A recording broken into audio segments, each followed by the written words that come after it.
Makhraj huruf ni is another important topic. Kalau kita nak belajar bab tajwid, mula sekali kita nak kena kenal bab makhraj huruf. Makhraj huruf adalah tempat-tempat keluarnya huruf-huruf hijaiyah yang kita akan baca selalu ayat Quran kan. Dia ada dia punya tempat-tempat tertentu dia.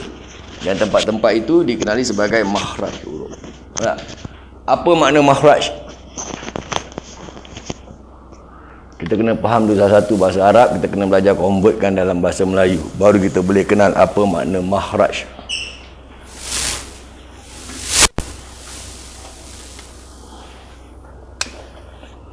Okey, makhraj daripada perkataan haraj.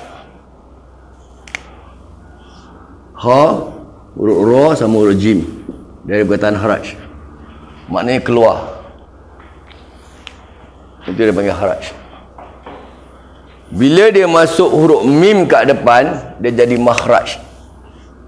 Mim ini dikenali sebagai mim tempat. Mim makan ni. Sebab tu kalau kita pergi haji ada umrah kan, kita ada tempat-tempat mikat.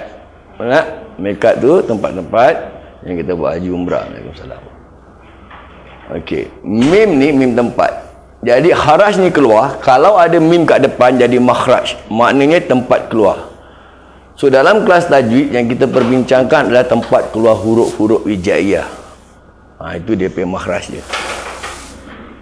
Yang kita bincangkan adalah tempat-tempat keluar huruf. Huruf apa? Huruf-huruf hijaiyah ni dalam kaedah ilmu tajwid. Kalau dalam kaedah ilmu lain, tak semestinya huruf-huruf hijaiyah ni makhraj, semua makhraj juga. Sebab yang ini pun daripada segi bahasa Arab dia pun dia panggil makhraj juga. Nampak tak? Mim kharaja, haraj. Haraj ni tempat keluar. Jadi setiap perkataan bahasa Arab ni dia boleh mau berbagai makna tengok pada tempat dan keadaan. Kalau dalam kelas tajwid, makhraj tempat keluar huruf. Tapi dalam bangunan, makhraj yang tempat keluar exit door pun dikonsider makhraj juga. Ataupun makhraj ni juga depend dengan situasi. Kalau kita berada di lebuh raya, makhraj ni juga boleh menjadi seperti ini. Tempat keluar, exit daripada highway. Boleh nampak tak kecil sangat Dia gunakan sama kaedah makhraj. Boleh nampak atas ni. Makhraj ni. Jadi maknanya senang cakap makhraj kalau dalam segi bahasanya tempat keluar saja. Tak? Sebab tu kita kena faham bahasa Arab. Bukan bererti tempat keluar huruf. Depend dengan keadaan dekat mana kita berada. Kalau dalam bangunan, makhraj tu exit door. Sekarang kita nak berbual pasal makhraj dalam pengajian tajwid, tempat keluar huruf-huruf hijaiyah. Itu panggil makhraj. Mim ni mim tempat. Macam dalam bahasa Arab kalau panggil makan. Makan dia panggil ta'am. Kalau taruh mim kat depan mat'am, jadi apa? Tempat makan. Sebab tu kalau kita pergi negeri Arab, kalau dia sebut nama tu arti mat'am, itu restoran maknanya. Maknanya tempat makan. Sebab kita nak faham bahasa Arab dulu. Lagi satu contoh sujud daripada perkataan sim jim dal. Sin ada huruf jim dal, sujud. Bila datangnya mim kat depan, mim tempat, jadi masjid. Betul tak? Jadi mim tu dikenali sebagai mim tempat. Masjid. Sebab itu kita boleh kenal perkataan masjid ni sebenarnya berasal daripada akar kata sujud. Jadi masjid ni juga boleh dikenali sebagai tempat sujud. Tempat kita menyembah Allah maknanya. Tak? Okey, kalau mim ni datang jadi tempat sujud. Ada orang buat cakap kalau masjid ni nak sebut sebagai rumah Allah boleh? Boleh. Sebab ada dalam Al-Quran yang mengatakan masjid ni baitullah. Bait tu rumah, Allah tu Allah. Jadi masjid juga boleh dikenali sebagai rumah Allah. Masjid juga boleh dikenali sebagai tempat sujud. Sebab itu kita kena faham daripada konteks bahasa Arab. Uslub bahasa Arab very important. Lagi-lagi kita orang Melayu nak belajar tajwid, kita tak tahu bahasa Arab. Jadi kita kena translatekan bahasa Melayu untuk dapatkan gambaran supaya lebih jelas kita punya kepahaman dalam ilmu tajwid.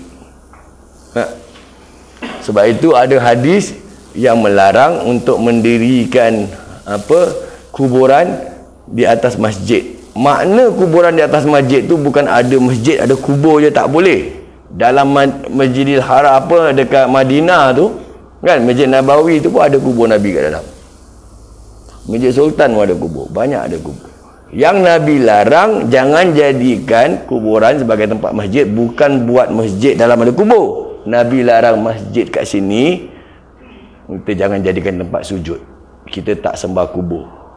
Itu kan nak kena faham dulu. Dari segi bahasa kita kena faham. Yang Nabi larang kita jadikan kuburan tempat sujud, sembah kubur, sembah orang mati tu. Itu memang tak boleh.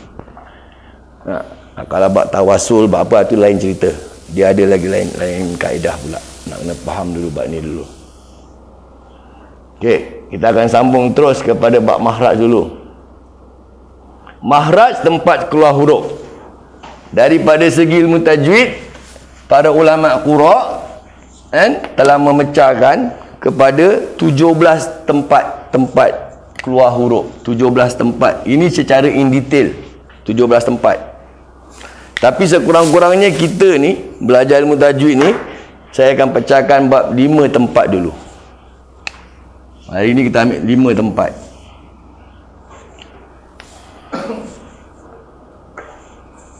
Okey, pertama, antara tempat-tempat keluar huruf, kita kena akui yang huruf-huruf yang akan keluar ni, dia cuma keluar dekat hidung atau dekat mulut sahaja.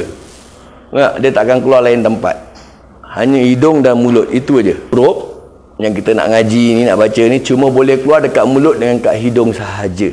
There will be no way suara kita boleh keluar dekat telinga, kat mata dan sebagainya. Telinga untuk dengar boleh, masukkan dia boleh, input. Dia pay output only through your mouth or your nose. Itu aja. Sama ada mulut atau hidung. Okay. Dan makhraj ini pula, daripada 17 yang in detail ni, saya hari ni tak nak pecah banyak, saya cuma nak pecah 5 dulu. Pertama, dikenali tempat al-jauf. Jauf ni apa? Jauf ni adalah bahagian rongga mulut dan rongga kerongkong. Ini semua al-jauf, bahagian rongga dia.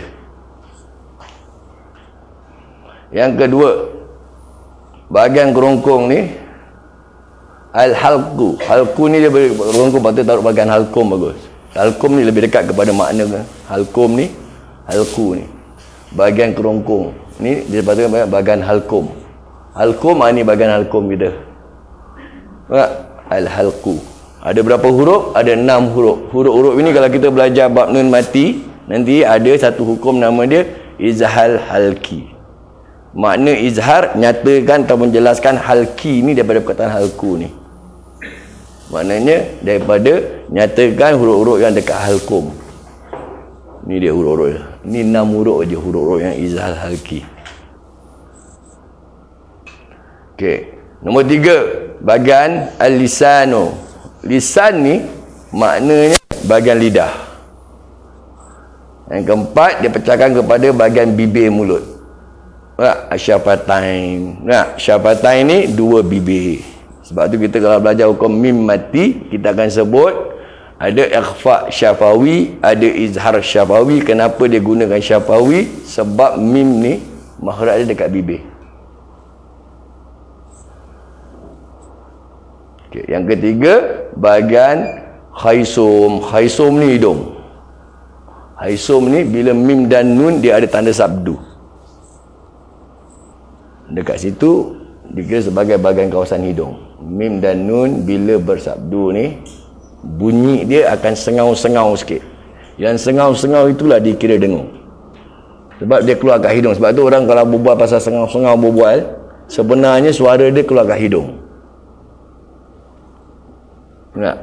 Ini secara dasar dia lah 5 tempat. Tapi kalau nak in detail, dia akan pecah-pecahkan. Bahagian rongga mulut ni, rongga kat sebelah mana? Dekat pangkal, kat tengah, kat hujung. Itu dia punya pecahan dia tu. Bahagian halqum terpecah juga, pangkal, tengah, hujung halqum.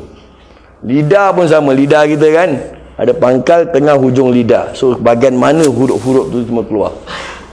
Ini semua kawasan-kawasan tempat keluar huruf, makhraj huruf. Jadi ada bahagian-bahagian dia. Bila pecah bahagian dia tu daripada 5 tempat, itu yang jadikan 17 tempat. Bila dia pecah, in detail, pertengahan, ujung, pangkal, dia jadi 17 tempat. Okey. Makhraj huruf, kalau salah sebut boleh jadi salah huruf, kalau salah huruf jadi salah makna. Nah, sebab itu kadang-kadang huruf-huruf yang bersamaan bunyi macam sama, tapi dia tak boleh sama kalau dia salah, dia kalau tak sama huruf. Huruf ta sama huruf to. Nah, to kan tebal sikit. Sebab tu kalau kita baca yang mana satu betul. Siratal lazi atau siratal lazi. To kan? Dia kena tebal. Siratal lazina. Dia boleh jadi lain makna kalau lain huruf. Saya dah pernah uraikan tentang alim sama alim. Tak? Dia akan jadi lain makna. Alim, ain lam mim dari perkataan alim. Alim ni maknanya apa?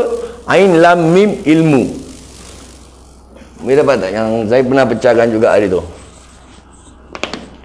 Kalau ain lam mim, makna dia ilmu. Betul tak? Ilmu.